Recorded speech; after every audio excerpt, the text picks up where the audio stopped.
Bonjour à tous les élèves du CLA qui écoutent ce podcast. Aujourd'hui, je suis accompagnée de certains élèves pour parler d'un sujet très sensible qui affecte plusieurs minorités au Québec. Bonjour. Bonjour. On va parler du racisme dans les écoles secondaires. Premièrement, on va donner une courte définition du racisme. Alors le racisme, c'est une idéologie fondée sur la croyance qu'il existe certaines races supérieures qu'il faut préserver de tout croisement et qui sont destinées à dominer les autres. On va aussi commencer par dire c'est quoi nos expériences concernant le racisme. Donc, on va commencer en parlant des nombreux stéréotypes qu'il y a par rapport à certains groupes.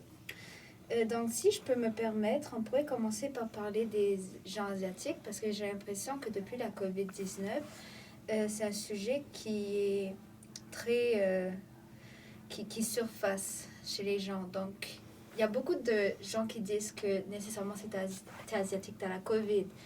Comme une fois, je me rappelle, j'ai entendu une fille dire à son amie « Oh non, j'ai pas la COVID parce que je suis pas asiatique. » Et en s'entend, c'est pas très constructif comme remarque parce que peut-être que oui, la COVID-19 vient de la Chine, mais ça veut pas dire que ta race va te définir par rapport à une maladie. Vous pouvez nous parler de nos stéréotypes qu'il y a?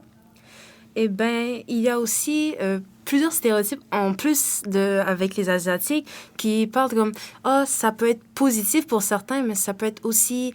c'est négatif pour le groupe concerné. » Par exemple, avec les stéréotypes des Asiatiques, plusieurs vont dire qu'ils sont bons en mathématiques ou dans d'autres matières, mais cela, c'est juste de la pression familiale qu'ils ont eue. Alors, c'est négatif pour eux. Puis, c'est le stéréotype.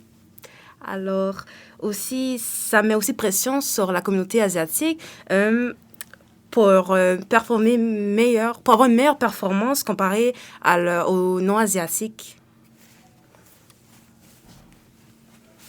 D'autres propos qui sont souvent des stéréotypes, c'est toujours à propos de la religion musulmane. Donc, bien sûr, les musulmans auront souvent des stéréotypes disant qu'ils sont des terroristes. Donc, oui, nous avons des musulmans qui sont bien et bien des vrais terroristes, comme vous savez à Paris ce qui s'est passé, ou dans plusieurs pays du Moyen-Orient, mais c'est pas parce que tu es musulman que tu es nécessairement terroriste.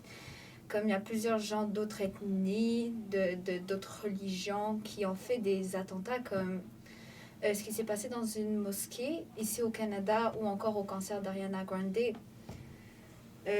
Donc, il faudra arrêter. Voilà. Les choses qui arrivent souvent aussi, c'est des micro-agressions. On les entend tout le temps, n'importe quand, à chaque fois, chaque jour plutôt.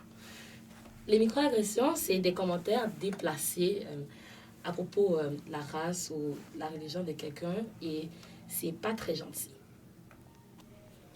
Donc, pour les microagressions, il y en a plusieurs que certains font, mais qui ne réalisent pas. Par exemple, quand quelqu'un va dire à une personne de couleur « D'où viens-tu? » Mais d'où viens-tu vraiment? C'est une microagression, ça. Et ça nous rend inconfortables avec la personne.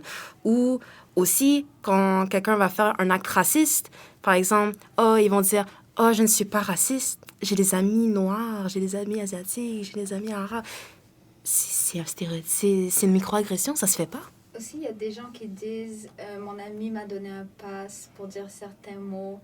Mais ton ami n'est pas le représentant d'une certaine race. Tu n'as pas à dire ce mot juste parce que ton ami t'a dit que c'était correct. Surtout avec d'autres personnes, ça se fait juste pas. Pour ajouter, certains vont dire que les Noirs sont tellement forts, ils jouent tellement au basketball, ils parlent tellement fort, ils sont tellement animés. C'est pas tout le monde qui est comme ça. Moi, je suis pas. Moi, je suis silencieuse, je suis dans mon coin. Et ça veut aussi pas dire que même si tu es noir, ça veut pas dire que tu aimes le sport. Oui, tu peux aimer le sport, mais ça veut pas dire que tu es noir, tu es sûr que tu es directement bon dans le sport.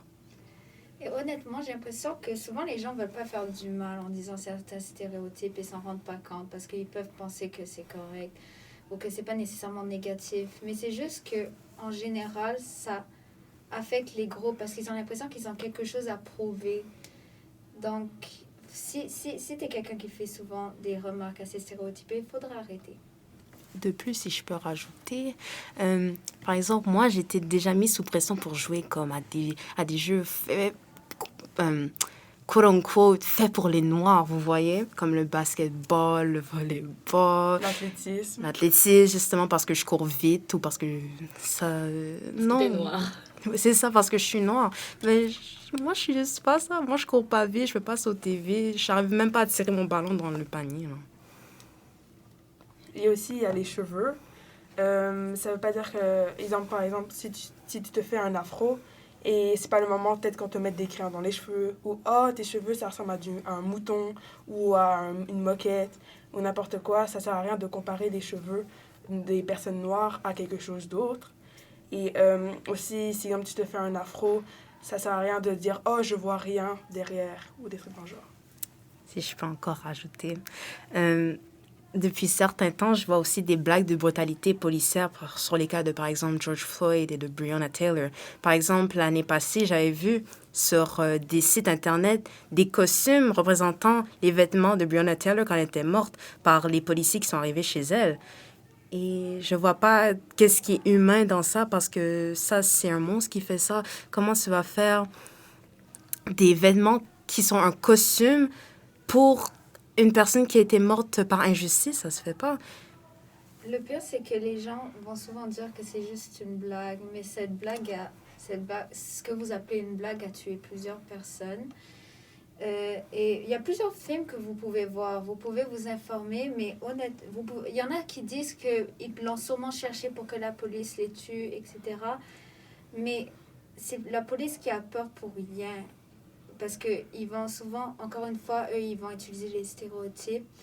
Et encore, si on prend le cas de George Floyd, il y en a qui n'avait rien fait littéralement, il était innocent. Pourtant, il a été étouffé. Et donc, c'est vraiment pas correct. Il ne faut pas joker about it.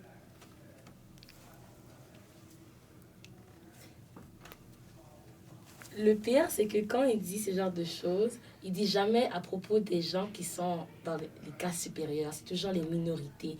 Mais après, ils vont dire que c'est une blague. Mais pourquoi vous ne faites jamais de blague à propos de votre propre race, à propos de ce que vous connaissez, ce que vous concerne le plus?